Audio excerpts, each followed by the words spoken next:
নমস্কার বন্ধুরা, আশা করি আপনারা সকলেই ভালো আছেন।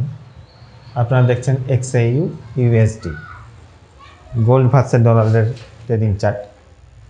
আজকে 19 তারিখ, আজকে বুধবার 19 তারিখ। আজকের কোনো রকম ইম্পর্টেন্ট নিউজ নেই। যে নিউজগুলো আছে সেগুলো মার্কেটের উপর তেমন প্রভাব বিস্তার করবে না, তার জন্য নিউজটা আজকে দেখাচ্ছি না কি আছে না আছে।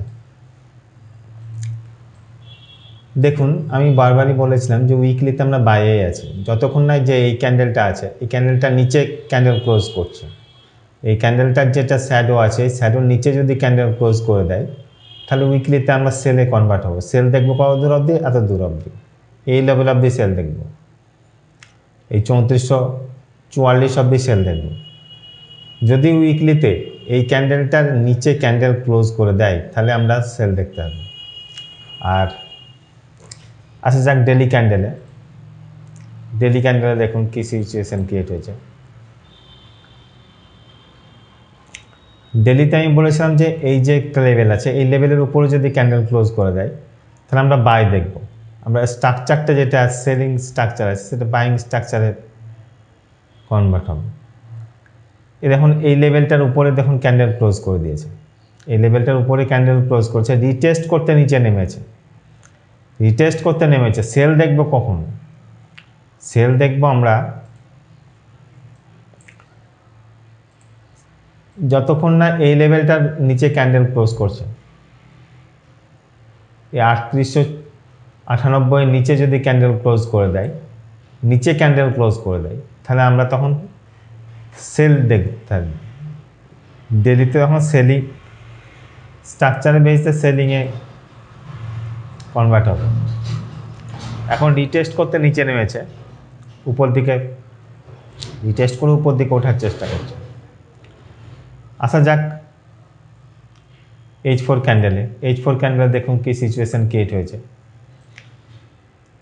H4 ক্যান্ডেলেও আমরা এখন অবধি বাইরে আছি, যতক্ষণ না এই যে একটা লেভেল আছে, এই লেভেলটা এই 3891 নিচে যদি ক্যান্ডেল ক্লোজ করে দেয়, 3891 নিচে যদি ক্যান্ডেল ক্লোজ করে দেয়, তাহলে আমরা H4 সেলে কনভার্ট হব। তাছাড়া এখন রিটেস্ট করতে নিচে নেমে এসছে, উপর দিকে ওঠার চেষ্টা করছে। আমি আজকে জোনগুলো দিয়ে দিচ্ছি, এই জোনে থেকে ট্রেড করবেন, জোনের বাইরে ট্রেড করবেন না। জোনেতে ট্রেড করুন, আর রিজেকশনটা দেখবেন 1 মিনিট কিংবা 5 মিনিটের, দেখবেন প্রফিটেবল ট্রেডারে পরিণত হবেন। দেখুন H1 এ যতক্ষণ না এই লেভেলটার নিচে ক্যান্ডেল ক্লোজ করছে, ততক্ষণ আমরা বাই দেখতে থাকবো, ততক্ষণ বাই দেখতে থাকবো। এই লেভেলটার নিচে যদি ক্যান্ডেল ক্লোজ করে, তাহলে আমরা সেল দেখব। আমি জোনগুলো দিয়ে দিচ্ছি, জোনে থেকে ট্রেড করবেন। জোনে থেকে ট্রেড করবেন স্টপ লস লাগিয়ে। জোনে থেকে ট্রেড করবেন স্টপ লস লাগিয়ে। এই জোনগুলো নোট করেন, বাইং জোন এগুলো।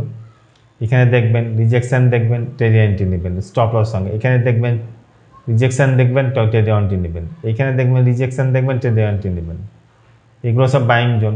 এখানে দেখুন একটা সেলিং জোন দিয়েছিলাম, গতকালকে আমার ভিডিও আপলোড করা হয়নি, তাও এখানে একটা সেলিং জোন আমি ক্রিয়েট করেছিলাম। সেলিং জোনটা দেখুন টাচ করে কতবার প্রফিট দিয়েছে, একবার।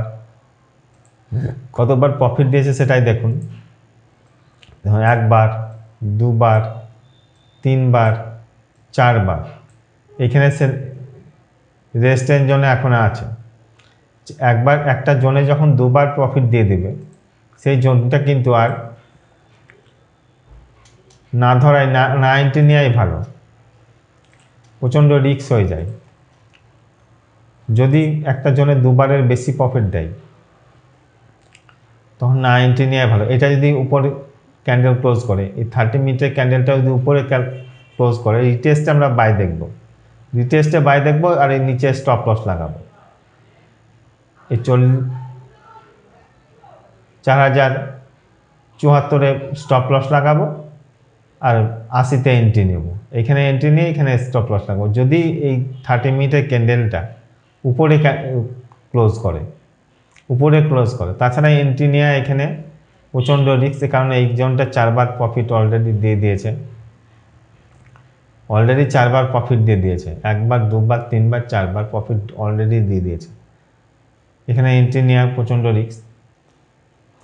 এই উপরে ক্যান্ডেল ক্লোজ করলে নিচে তখন, আর সেলিং জোনগুলো নোট করলেন, সেলিং জোনগুলো দিয়ে দিচ্ছি। এই দেখুন এই জোনগুলো প্রত্যেকটা জোনে যদি রিজেকশান দেয় তাহলে স্টপ লসের সঙ্গে এন্ট্রি নেওয়ার চেষ্টা করবেন।